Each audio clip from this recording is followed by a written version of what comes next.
My name is Angelique. I just graduated from college and am a newbie at my job. Angelique, you're in new employee training, right? Kind of like orientation? On my day off, my best friend, who I've known since kindergarten all the way through high school, asked me with curiosity. We went to the same college, but were different majors. She continued on to grad school, so she's interested in my working adult life. You won't believe it. We start with a morning run every day. They say it's part of building our stamina. What? Really? Everyone? It seems she got a first taste of the toughness of working life. Well, unless there's a particular reason, everyone up to their second year has to participate. Those with 3 years or more are free, but I think about half of the entire company still does it. The other half are doing things like crosswords or brain training exercises. Whoa, interesting. I totally skipped the exercise part though. She chuckled in a peculiar way. Our company motto is also unique. It's something like, always be healthy, work hard, play hard, and live a long, active life. So for the first 30 minutes after starting work, we have time for physical and mental exercises. That is really unique. Not that I, who's not even a working adult yet, should say anything. I can interact with people from all ages and departments. It feels like an extension of a club or group in school. It's fun. I really do love the company I've joined. But don't you seem kind of tired? You're really observant. I was taken aback by my best friend's sharp observation. Yes, overall the atmosphere at the company is okay, but there is one, if not the only colossal obstacle. A supremely arrogant individual stands in my way. You want to quit? Oh, I see, just as I thought. You lack determination. The woman who is my manager is complaining bitterly with a deep sigh on a call with a part-timer who has been absent for a few days. Her loud voice, meant to be heard, seems to be filled with malice, pushing the other person into a corner. The manager, who is whispered as the queen of damaging sighs, has the destructive power to completely demoralize the person on the receiving end of her sighs. She's like, I'm taking a break, and then all of a sudden doesn't show up for days, neglecting her duties, and now she says she's quitting. How carefree. Just because she's part-time doesn't mean I'll let her get away with this. I'll push her to the very end. This goes beyond sarcasm. It's downright terrifying. The last day the part-timer came in, I noticed her body stiffen, tears welling up in her eyes. What's wrong? Are you okay? She had been scolded by the manager again. She was trembling as she spoke. It must have taken a lot of courage for her to make this phone call. Since the manager has no choice but to accept her resignation, it would be better to just let her go without any more sarcastic remarks. I found myself sighing instead. It's been about a month since I joined the company. Considering that the first week was just going around and learning from all the departments in the company, I've encountered similar situations twice in the short span of 3 weeks. It's so inconvenient. She hardly does her work and just drags everyone down. All I'm doing is pointing that out. The manager, secretly referred to as the Empress in the company, always has deep wrinkles between her eyebrows. It takes effort to replace her. It's only natural that she should have the consideration to find a replacement and finish the handover before she quits, right? The tension spreads among the employees present as the manager seeks agreement. Everyone pretended to be focused on their work, nodding without making eye contact with the manager. However, oh, you seem to have a problem. Well, as I was recalling the face of the part-timer, I was caught in the scrutinizing gaze of the Empress. I'll ask you, once you receive your salary, you should take responsibility for your work, right? Yes? If asked just about the correctness of that statement, there's no other answer but to agree. Moreover, the manager was fully aware of this and deliberately directed the question at me. Do you think it's okay to act selfishly in the workplace? No, but selfishness is the enemy of work, right? I was about to argue back, but her loud voice cut me off, and in the end, I wasn't allowed to say anything. I regret that I couldn't do anything for the part-timer who was crying back then, and that I just let the manager have her way. That's bound to stress you out. I'm sorry, I just keep complaining. I was supposed to be bragging about the company, but before I knew it, it was all just one-sided complaints from me. It's okay. You can't keep things like that bottled up, and it's not your fault you can't argue back. If you resist too much, you'll be the next target. A manager who mixes up power and authority is the worst, right? Be careful not to get on her bad side, okay? Thanks. While expressing my gratitude to my best friend, I finally brought up the main topic. About the trip, I think I can cover the costs with my part-time job savings from college and my first paycheck. I'm thinking of taking my grandparents to the resort you told me about before. Do you think they'll be pleased? This was the real issue I wanted to discuss. She is well informed about traveling, having done so extensively with her family. Of course, the inn is one that even my picky grandmother was completely satisfied with. You can't go wrong. My best friend gave her approval with a smile. I'm glad. I really want to make it a good memory since we're doing it. I was planning a trip with my grandparents using the money I had diligently saved up. My grandparents are the ones who raised me in place of my parents who passed away when I was young. I wanted to give something back to the two of them who always put me first and supported me, so I had been saving money from part-time jobs since my college days. Gifting a relaxing stay at a luxury inn with your savings and first salary, your grandparents will definitely be thrilled. Seeing my friend smile, my cheeks also relaxed. However, it was Friday afternoon, the day before the trip. I was called by the manager and went to her desk, and she said, "Classify these by category and analyze them. They're documents to be used at the beginning of next week." She was wearing an unusually bright lipstick and had a smug smile on her face. Huh? I was suddenly faced with a pile of thick documents, and my eyes widened in surprise. You want me to analyze this by the end of the break? There were several binders, each one being super heavy, and they were all out of order. Just sorting and classifying them would likely take a whole day. And to analyze them on top of that. To my confusion, the manager said with a victorious air, "I'm glad you understand my orders. You've been ignoring instructions recently, you see." Unable to hold back the unreasonable accusations, I decided to stand my ground. I hate to point out, but it's Friday, and there are barely 2 hours left until the end of the day. It's simply impossible to finish these documents by the beginning of next week. I tried to reply as calmly as possible. Ever since our part-time worker left, the Empress seems to have picked me as her next target and has been intensifying her harassment. Excluding me from office memos, issuing wrong instructions, and then blaming me for misunderstanding. On top of that, she piles on an unmanageable amount of work that clashes with my long-awaited vacation. It seemed like my objections didn't bother the manager at all. "You're going to use it at the beginning of the week, right? It's fine if you come in over the weekend to finish it. Oh, and just to let you know, these documents are confidential, so don't take them home." Please wait a second. I tried to argue, but the manager said, "I have a meeting soon, and I'm leaving directly from here today," leaving a pile of documents on the desk and walking out. The next day as planned, I was under the traveling sky with my grandparents. Seeing my stifle yawn after yawn, my grandparents worried. "Are you okay, staying up all night and then going on a trip? Maybe we should have canceled." "I'm fine, don't worry. I was really looking forward to this trip today." Even so, my grandparents were worried about me because I'd worked all night and came home just in time for departure. Even though I had informed them in advance, it seems as though I'd caused them some anxiety. No, this won't do. It's a special trip, so I have to make it enjoyable. I cheered myself up and turned a smile towards my grandparents. "Look at this view, it's amazing. The sea is so beautiful. Don't worry about me. I worked a lot so that I could enjoy delicious food at the inn, soak in the hot spring, and sleep soundly on a fluffy bed." When I acted in such a silly manner, my grandparents finally started to enjoy the view with a relieved expression. But a nightmare was waiting for me in the midst of all this fun. "Did you finish the job I asked for? You didn't quit it, did you?" A familiar voice startled me while I was strolling alone in the inn after checking in. "Manager? Why, out of all places, why here?"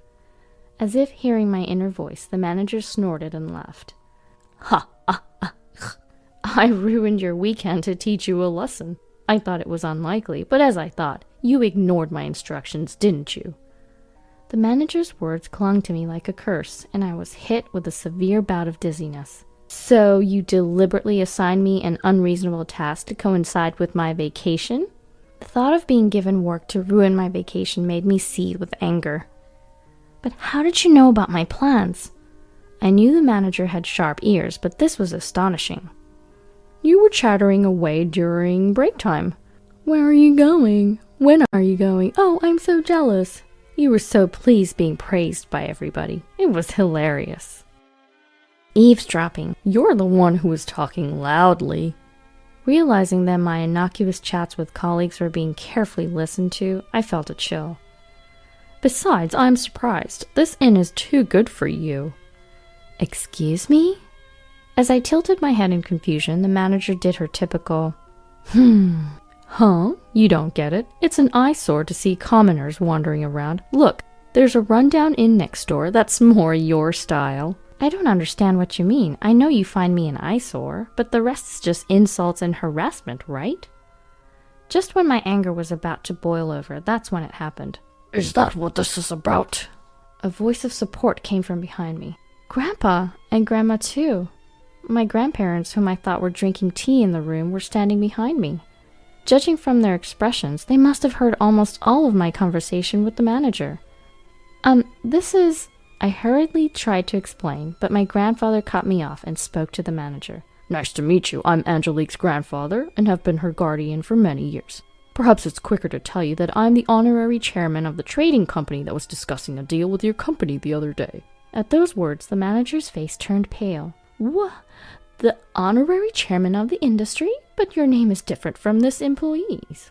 Yes, she goes by her maternal family name. Otherwise, she would be viewed differently as a member of a famous company's founding family, right? I don't want my precious granddaughter to have a tough time at the company where she works. I'm terribly sorry. I had no idea. The manager's face turned even paler. Do you think ignorance excuses rudeness? What? Oh, no, In contrast to my grandfather's calm demeanor, the manager was sweating profusely and frozen in place. I'm afraid I'll have to ask you to relay a message to your company's CEO. I'm not interested in doing business with a company that has a manager like you. Well, wait a minute, please! Ignoring the manager's shrieking voice, my grandfather continued. My granddaughter joined a company with a great motto, stay healthy, work hard, play hard, and live a long life. I thought the existence of quirky managers was necessary for the growth of the company. But your personality and behavior are harmful, he concluded. If you disagree with what I say, you can ignore it or spread bad rumors about me. My granddaughter has been recording all of this with her camera. Let's see whose side the world is on. Then he left the scene. As my grandfather said, I had been recording from the beginning of the trip, with a camera hanging around my neck to capture memories with my grandparents. I had forgotten, but the camera was still rolling at that moment. The manager, trembling, tried to cling to my grandfather, but was bluntly told, It's too late now, and collapsed on the spot. Wait a minute, can't you do something to help? After being coldly brushed off by my grandfather, the manager surprisingly turned to me for help. I refuse. You always say there's nothing a newbie like me can do. I gave back my manager the sarcasm she gave me just the other day. I managed to keep my anger in check and even managed to flash a smile. Yeah, I could probably be an actress too, I thought to myself. Then, at the start of the week at work, there was an issue with the manager. The executive who leads the running club was standing tall in our department since the morning. Our company creed is to be a company that practices living healthily, working well, playing well, and living a long life. We welcome hard work, but that doesn't mean forcing people to work, especially not if it compromises their physical and mental health. Executives who dump unreasonable amounts of work on their subordinates are merely showing their lack of managerial skills. The managing director's voice echoed throughout the floor. Excuse me? The manager, seemingly taken aback by being attacked first thing in the morning, was about to ask something calmly while clenching her fist. But the executive said, Here we have the time cards from last Friday to today. There were 5 employees who came to work on Friday and stayed until Saturday morning. 3 people worked on their days off on Saturday and Sunday, and this morning, Angelique came in early. The manager seemed more and more perplexed as she was presented with these records. What does that mean? I explained to the confused manager, prompted by the managing director. If I may, You instructed me to finish organizing and analyzing a massive amount of data by the start of the week, and told me to work during holidays if necessary, but it was impossible for me alone. Just then, the executive happened to pass by, so I was able to consult with the people around me, and with the cooperation across departments, we managed to complete the task as you instructed, spending the amount of time and manpower I just explained.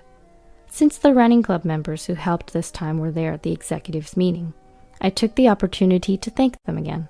I only worked from Friday night to Saturday morning, and early this morning after returning from the trip. I was hardly any help, but thank you so much for helping me. When I bowed, I received kind words in return like, "We help each other out in times of trouble," and "That's what running buddies are for." The manager finally seemed to have grasped the situation, and this time she came at me. "Crossing departments, you say? I didn't authorize such a thing."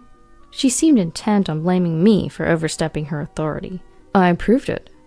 "The managing director?" At the managing director's words, the manager was frozen in shock. The newbie in the running group, who always had a smile on her face, was in deep trouble. When I heard the situation, I found out they'd been burdened with an absurd workload.